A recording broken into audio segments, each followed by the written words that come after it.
Год назад независимое колумбийское издательство «Поклонка Эдиторес» напечатало роман Даура Начкебиа «Берег ночи» на испанском языке. Непосредственным переводом занималась знаменитая кубинская переводчица Марсия Гаска. Проблематика войны и насилия над человеческой жизнью оказалась как никогда созвучна социальным потрясением Колумбии.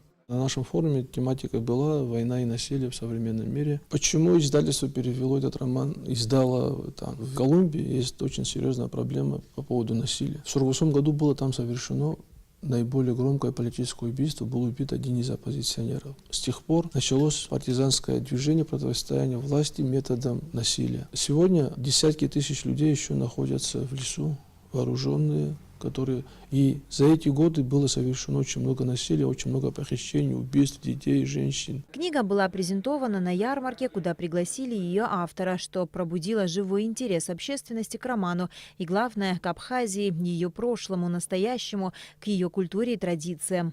Об Абхазии там почти ничего не знают. Даже на кафедре геополитики, где состоялась первая встреча, и где присутствовали преподаватели, аспиранты, студенты этой кафедры, и вел ее нашу встречу профессор кафедры. Это один из самых продвинутых университетов в Колумбии, Дель Росарио. И вот там тоже нас относят к Центральной Азии по какой-то новой геополитической теории. И о нашем существовании, об истории Абхазии, абхазского народа и о войне, которую мы пережили 25 лет тому назад, почти ничего не знали. В ходе поездки Даура Начкебиа в Колумбию состоялось несколько встреч, презентаций и дискуссий, чрезвычайно важных для культурного взаимодействия Абхазии с миром.